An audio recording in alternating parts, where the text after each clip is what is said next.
seconds. Commencing full thrust commitment. 14. Do it. 13. Remember 1994? Sure, we had juggernauts, but we also had low-budget fashion sitcoms, baseball comedies, Asian American representation ABC immediately panicked over, and yes, a crime drama starring Bill freaking Cosby. Some shows flopped quietly, others went down in flames, and a few featured stars you know like Joe Rogan, Keri Russell, and James Marsden before they hit it big. Today we're counting down 10 forgotten TV shows from 1994 that came and went faster than the McLean Deluxe. Yeah, you remember that atrocity? But first, be sure to like and subscribe, it really does help the channel. Now, let's get into the countdown with number 10, Daddy's Girls, CBS.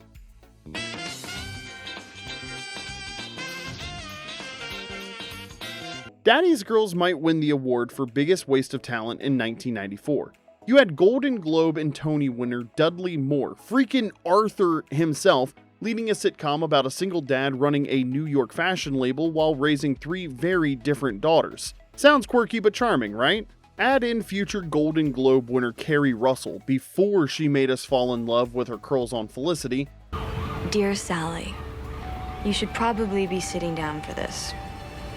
And Tony Award winner Harvey Fierstein as the firm's high-strung designer Dennis Sinclair, making TV history as the first openly gay actor to play a gay lead on a network sitcom. It's down in here, I'm trying to run a business. A synthetic, you mean like polyester? Now that would be perfect if I was making dresses for your mother. The cast was stacked. The setup had potential, but instead of being groundbreaking, it was barely watchable. It tried to juggle sentimental family bonding with campy fashion jokes and awkward studio applause. The tone was all over the place. One minute it was a heartfelt dad-daughter bonding, and then the next they were doing a throwaway joke about shoulder pads. I've heard. Dad, promise me you're not going to cause a scene at the wedding.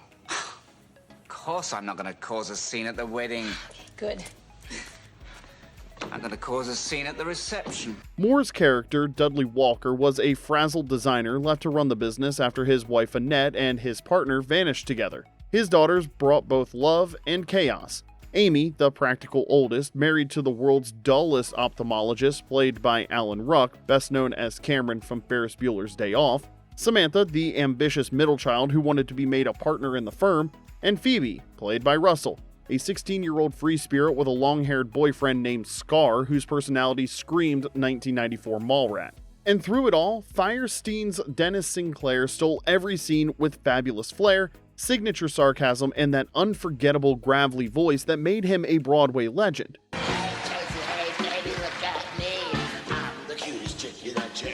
Critics weren't kind.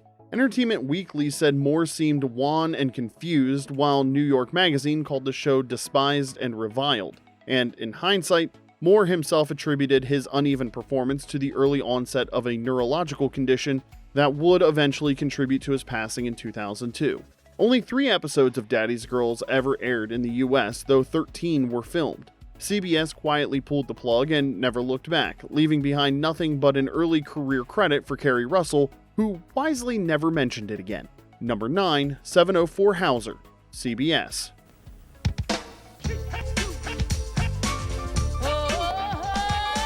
You might not remember the address, but you definitely remember who used to live there.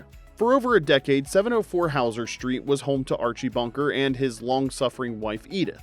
All in the family broke barriers left and right, tackling racism, sexism, homosexuality, war, and more, while still pulling in millions of viewers a week. At the center of it was grumpy, bigoted, blue-collar Archie, constantly sparring with his liberal daughter Gloria and her son-in-law Michael, aka Meathead.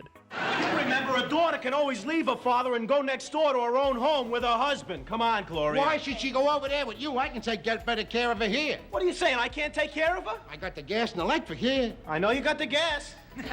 By April of 1994, All in the Family creator Norman Lear was ready to take one more swing at political commentary. America had changed and Lear had an idea.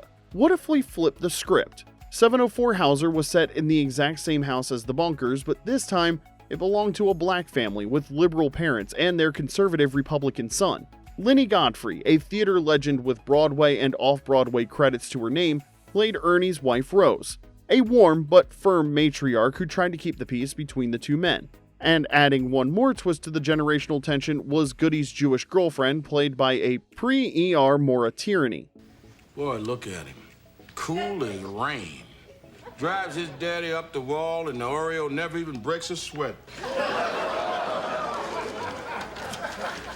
I am not an Oreo, Pop, and you are a bigot. To tie it all together, the pilot featured Joey Stivic, Archie's grandson, stopping by to reminisce about the house he supposedly grew up in, which sounds nice, except it made 0 sense. Joey lived next door with his parents after he was born, and they moved to California when he was a baby, so unless he was the baby Einstein of Queens, that nostalgia trip was a stretch. Hello. Hi, my name's Stivic, Joey Stivic. I'm Bond. James Bond. Regardless, CBS hoped lightning would strike twice. Instead, viewers saw a pale imitation of a much better show and promptly changed the channel. Even with Norman Lear behind the scenes and John Amos out front, 704 Hauser lasted just 5 episodes before CBS pulled the plug. A 6th episode was taped, but never aired. So yes, it had a bold concept and a solid cast, but you can't build a cultural phenomenon just by moving new folks into a legacy address. Number 8, The Boys Are Back, CBS.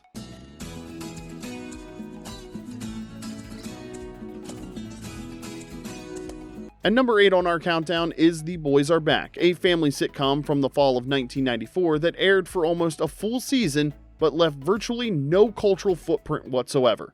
This was CBS's attempt to cash in on the success of dad-centered hits like Home Improvement and Coach. But unlike those shows, The Boys Are Back didn't have a strong hook, memorable characters, or, let's be real, jokes that actually landed. The premise was how Linden, yes, Barney Miller himself, played Fred, a newly retired empty nester whose adult sons moved back in with their families. TV legend Suzanne Plachette played Jackie, his wife, trying to keep the peace as 3 generations shared one chaotic household. Judy, you don't understand. Contacting the boy's parents is only going to make it worse for Peter. Well, I don't know about that. That's what I did with Jimmy Stiles when he was stealing Mike's lunch money and he stopped. Jimmy Stiles? I backed him down. Oh, you're right. My mistake. Think Full House, but if Danny Tanner lost his patience, retired early, and let the kids parent themselves. The show leaned hard on men don't know how to do laundry jokes, like Ross from Friends talking about dinosaur-level obsession. And the writing? Well, it felt like it came from a very confused committee. Even with seasoned stars like Linden and Plachette, the cast never found its rhythm, and there were no breakout personalities to carry the chaos. That said, it did feature a few future stars in small roles. Liar Liar's Justin Cooper, Malcolm in the Middle's Justin Burfield, and even a young Paul Walker, years before The Fast and the Furious. CBS aired 16 episodes before pulling the plug, leaving 2 unaired. The show wasn't the shortest-lived flop of the decade, but it might be one of the most forgettable. Number 7, All-American Girl, ABC. Premiering in September of 1994, All-American Girl had everything going for it. Groundbreaking representation, a rising comedy star, and ABC's full marketing machine. So, naturally, the network found a way to completely screw it up wholeheartedly. Margaret Cho starred in the first network sitcom centered on an Asian American family, an enormous milestone at the time. But instead of supporting her voice, ABC executives panicked faster than you did when you realized you taped over your copy of Reality Bites. They bombarded Cho with notes. Be more Korean, be less Korean, lose weight, be funnier, be exactly like every other sitcom, but also be completely different. Margaret, I'm leaving San Francisco and I'm moving to Spokane. Spokane? They need poets in Spokane. Big poetry boom going on. What about us? You'll always be here. The show followed 21-year-old Margaret, a thoroughly Americanized daughter of traditional Korean immigrants, whose constant clashes with her mother, Catherine, played by Jodie Long, formed the heart of the series, especially when it came to dating. Margaret preferred white guys in leather jackets. Catherine wanted her to marry a nice Korean boy. Her dad, Benny, played by Clyde Kusatsu, mostly stayed out of it, while her older brother Stuart, played by B.D. Wong, was the obedient golden child. Margaret, do you know why I encourage your brother to become a cardiologist? No. Because I always knew that one day you'd give me a heart attack. What are you wearing? In between the battles, Margaret juggled work at a San Francisco department store and tried to live life on her own terms. The result was a sitcom that wobbled between forced stereotypes and clunky laugh tracks. The family dynamics felt like they were written by people whose only exposure to Korean culture was a takeout menu. By mid-season, ABC did what networks do best. They panicked and completely retooled the show. Instead of writing off the family cast, they just stopped showing them as much. The focus shifted to Margaret's life outside the home, including her job, new friends, and yes, briefly dating Quentin Tarantino, who guest starred in an episode called Pulp Sitcom. He played Desmond, her dad's video supplier at the department store where Margaret worked. Benny thought he was a good match and set them up, only for Margaret to discover Desmond was selling bootleg videotapes. And here's a fun fact. Margaret and Tarantino were actually dating in real life. His cameo came just weeks before Pulp Fiction hit theaters and turned him into a household name. All the way down. No, actually, let me show you. I'll show you how to do it. You see, you gotta plunge it in, just to, get through that breastbone. The shift didn't help. Ratings tanked and viewers bailed.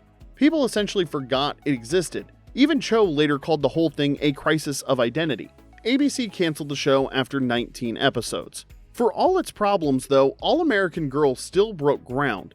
It gave Margaret Cho mainstream recognition and helped bring Asian American representation to network TV, however imperfectly. And it helped kickstart B.D. Wong's screen career. He went on to become a TV mainstay, most notably as Dr. George Wong on Law & Order SVU. He also had major roles on Oz and Mr. Robot, earning an Emmy nomination, and appeared in blockbuster films like Jurassic Park, Jurassic World, and Disney's Mulan. Sometimes the best thing about a disaster is who crawls out of the wreckage. Number 6. Hardball, Fox.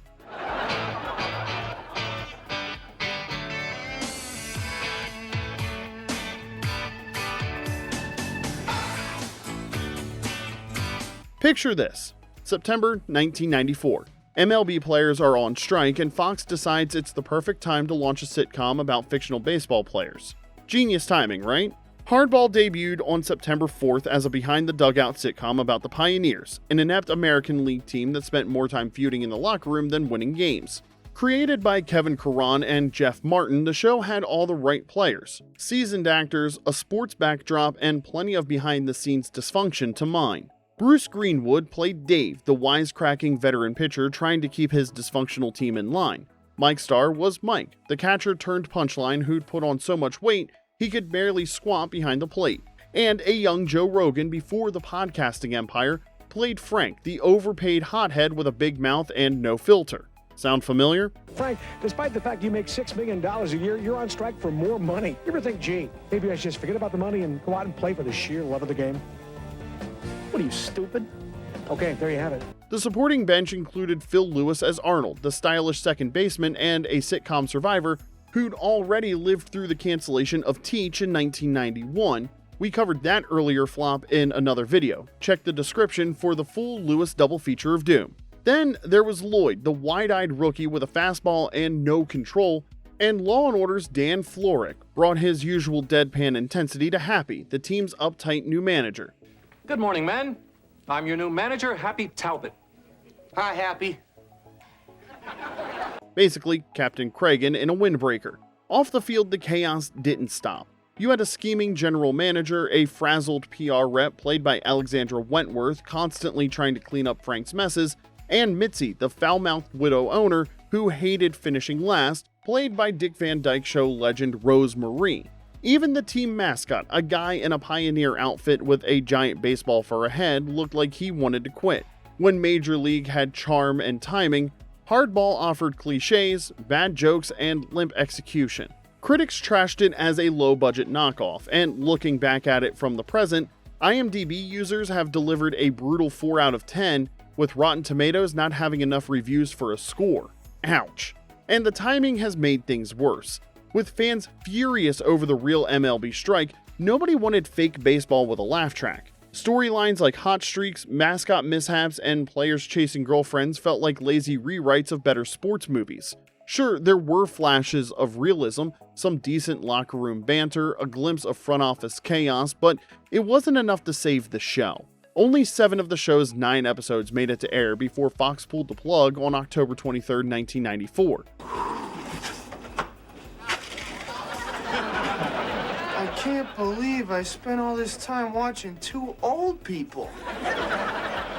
Without a distinctive comedic voice, or viewers patient enough to stick around, Hardball struck out faster than most of us gave up in Little League. Still, if you're chasing 90s nostalgia, or curious what Joe Rogan looked like in baseball pants, it might be worth tracking down, if only to marvel at Fox's spectacularly bad timing. Alright, we're halfway through 1994's biggest TV disasters, and honestly, it's getting painful. If you're enjoying this trip through the network graveyard, give us a like and a subscribe for more forgotten flops and deep dives every week. And let us know in the comments, did you actually watch any of these train wrecks? We need to know that there were witnesses. Alright, on to number 5, Blue Skies ABC. No, this is my job. Look, if you guys want to claim these waiters keep your feet warm and dry in an icy stream for 5 days. Blue Skies was one of those network experiments you forgot even existed, until you stumble across it in a YouTube video about 1994. Oh wait, that's exactly what this is. It premiered in September of 1994, just a week after Hardball might I add, and crashed even faster. ABC tried to sell it as a feel-good workplace sitcom about two buddies running a struggling outdoor goods mail-order business in Boston. Corey Parker played Joel, the excitable creative type. Matt Roth was Russell, the charming partner.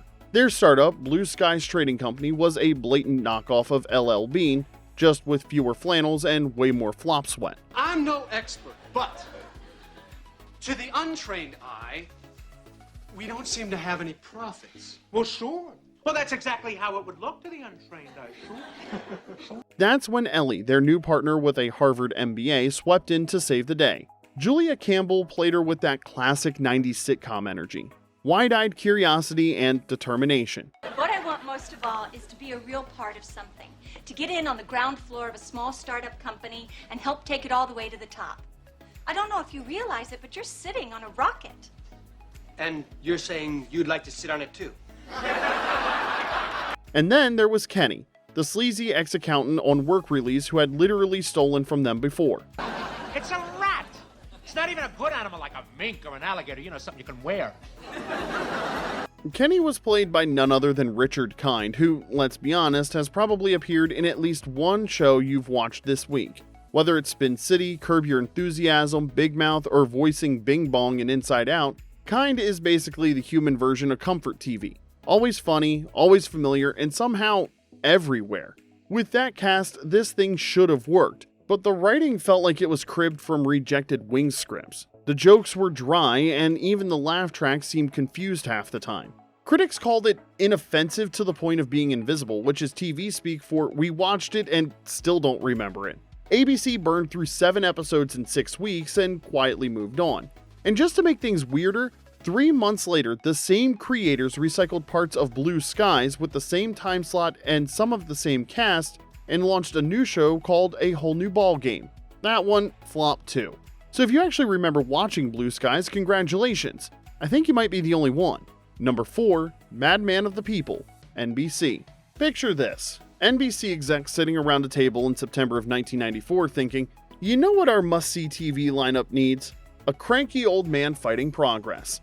That's how Madman of the People ended up wedged between Seinfeld and ER, like the persnickety uncle nobody invited to Thanksgiving. Dabney Coleman played Jack Madman Bunkner, a newspaper columnist who spoke his mind, hated change, and had zero patience for modern trends. Think Frasier, if you swapped intellectual banter for grumpy rants and traded wine for black coffee in a chipped mug. It's taken me almost a year to win them back after your little Christmas stunt. Honey, please. I'm as jolly as the next guy, but when that gang came storming up those steps, screaming their lungs out... They were caroling, Jack. The premise had potential. Jack's daughter Meg, played by Cynthia Gibb, who had already made a name for herself in Fame and Gypsy, was the new editor of Your Times magazine where Jack worked. Now she was his boss and the embodiment of everything he resented about the modern world. Cue generational tension and lots of biting remarks. What the hell is going on with this magazine? Whatever happened to writing about significant, important issues? You mean like bitching about a noisy bird? I don't bitch, honey. I opine. Holding things together at home was Jack's wife Delia, played by the always underrated Conchetta Tomei. A seasoned stage and screen actress, Tomei brought warmth and grounding to a show otherwise filled with eye rolls and snark. She was already well known for China Beach and would go on to star in Providence, not to mention Don't Tell Mom the Babysitter's Dead, Deep Impact, and a Broadway run alongside David Bowie in The Elephant Man. Honestly, she might have been the show's secret weapon. You won't believe this. Meg took my Nick tickets away. I'm dressed like this, and your mind is on Nick tickets? NBC gave Madman of the People the Thursday night hot seat, right between Seinfeld and ER. It started off strong because what else were you going to watch in that slot? But critics weren't buying it. Entertainment Weekly called the show tired, preachy, and tone-deaf, and others labeled it one of the season's least likable comedies. NBC axed the show after just 16 episodes and replaced it with Friends reruns. Guess what? The reruns pulled better numbers, and even though it was sandwiched in between two classics, this was the part people skipped.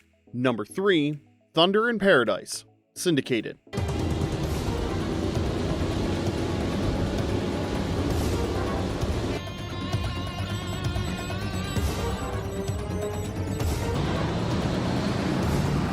Let's take a moment to appreciate the chaotic ambition that was Thunder in Paradise.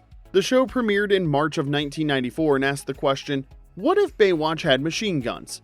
And the answer was Hulk Hogan as ex-Navy SEAL Hurricane Spencer running Black Ops missions out of a tropical resort. His partner? A guy named Brew, played by Chris Lemmon. If that last name sounds familiar, it's because he's the son of legendary actor Jack Lemmon, who probably questioned his son's career choices every time a new script showed up.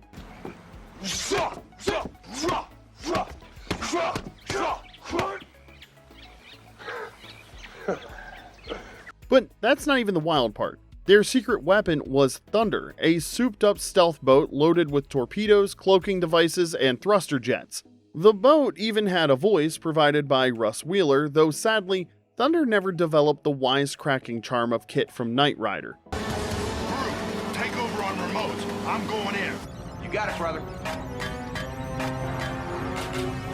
Radar locked. The tone was pure cheese on a toasted coconut bun. One episode had international terrorists, and the next had a haunted island. 20 yards. There's an overpass, 10 o'clock.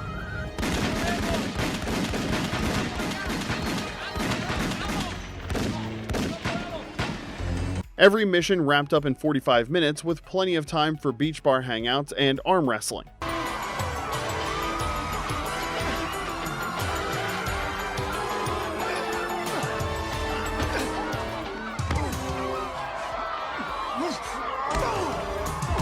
It was like someone listened to a 7-year-old describe their dream action show and then actually produced it. Rounding out the cast was model-turned-actress Carol Alt as Kelly LaRue, the beach bar owner who doubled as Spencer's love interest and babysitter for his stepdaughter Jessica. Because what's a mercenary boat show without a precocious kid tagging along? Thunder in Paradise aired 22 episodes before quietly sailing off into TV obscurity. Not even the boat got a spin-off, which honestly feels like a missed merchandising opportunity. Thunder the action figure, Thunder the lunchbox, I mean, come on! Not even the Hulkster star power could save a concept this bonkers, but in a world full of grim anti-heroes and gritty reboots, maybe we could use more shows that know they're ridiculous and lean into it. On July 24th, 2025, the world lost Hulk Hogan. Thank you for allowing all of us Hulkamaniacs to cheer you on and reminding us to take our vitamins and say our prayers, brother. Number 2, Boogie's Diner, Syndication. What makes Boogie's the coolest hang around? I'm thinking, hold on. My friend. The music. The food. Because it's our first part-time job. Alright, now we have to talk about Boogie's Diner, a show that premiered in September of 1994, aired 40 episodes, and vanished from our collective memories. Set in a mall hangout that doubled as a fashion-forward diner, it felt like Saved by the Bell's awkward cousin. You know, the one who wore too much cologne and quoted commercials to seem cool. Oh, here we go. Don't touch me, man. Who got you, man? Looks like I have Saturday night off. Produced in Canada but syndicated in US markets, the show revolved around 8 teens juggling part-time jobs and light teen drama inside a colorful mall eatery run by quirky manager Gerald, played by Jim J. Bullock, best known as Monroe on Too Close for Comfort. Bullock was the show's most recognizable face, unless you count a young James Marsden who played Jason in one of his very first TV roles. Yeah, that James Marsden. You know, Cyclops from the X-Men, Sonic's human pal, the guy from The Notebook, and if you've seen Paradise on Hulu with Sterling K. Brown, you already know, the man understands the assignment. Seriously, go watch that one instead of some of these other shows. Okay, anyway, back to Boogie's Diner. The rest of the cast was filled with up-and-coming Canadian actors like Monica Schneider, Zach Ward, Katie Griffin, Richard Chauvelin, and Rob Shuchuk. It was the standard teen sitcom mix. Models, musicians, and moody kids all doing their best to make a splash. Why are you sticking tape and bows all over your body in the first place? It's my system. See, by hanging loose pieces of tape and wrapping paper to my person, I never have to slow down to cut.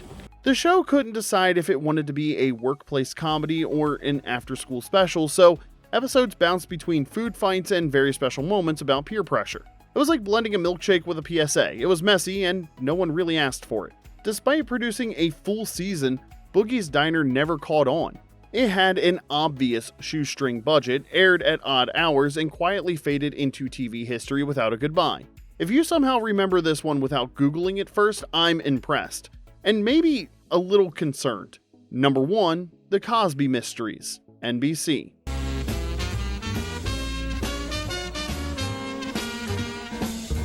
After The Cosby Show wrapped, NBC rolled the dice on another primetime mystery drama starring Bill Cosby, this time as Guy Hanks, a retired NYPD forensic expert with a mansion, a housekeeper, and $44 million in lottery winnings. He was living the dream, until dead bodies started turning up in every borough and friends kept pulling him back in to help solve the cases. Yes, it's a new bullet hole, but how do you know he wasn't shooting at you?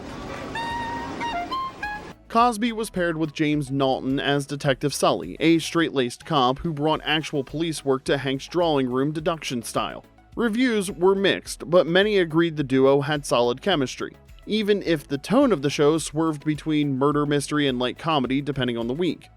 Luncheon at the annual lottery winners. This evening, 7:30 meeting at the Luminosa Society. What is the Luminosa Society? Spaceships. Really? Yes. Looks like you missed this meeting. And the supporting cast was absolutely stacked. EGOT winner Rita Moreno added some spark as Hank's no-nonsense housekeeper Angie.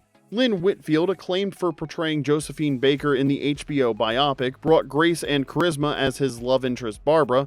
And Yassine Bey, credited at the time as Dante Beze, aka Mos Def, played Hank's street-smart protege years before he became one of the most acclaimed voices in hip-hop. Seems to me, if I were you, I'd be in the library instead of coming by my apartment all the time. I went to school today. I just been getting bored. I've been getting restless, man. I want to get involved in some more practice. Despite the talent, the series just didn't click. It aired Wednesdays at 8 p.m., but ranked a dismal 62nd for the season with a 9.9 household rating. NBC tried retooling it mid-season, bringing in sitcom writers to lighten the tone. Even Felicia Rashad popped in for a guest spot. Still, the ratings never recovered. As for the behind-the-scenes drama, NBC felt Cosby didn't do enough to promote the show. Cosby felt NBC didn't market it properly. But when a spokesman passed along that others thought he wasn't doing his part, Cosby didn't deny it, he simply said, "That is correct." And that was that. No press tour, no apology, just a shrug and a cancellation notice after one season and 19 total episodes, including the pilot movie. Looking back, The Cosby Mysteries feels like a weird time capsule from when networks thought they could just slap a familiar face onto any genre and call it a hit. Spoiler alert, they couldn't. And there you have it. 10 forgotten shows from 1994 that came in hot and fizzled faster than Crystal Pepsi. Did one of these flops live rent-free in your brain? Or did we leave out a misfire you want us to cover next time? Drop your comments below and be sure to like the video and subscribe for more retro TV deep dives. Until next time, this is Remember When.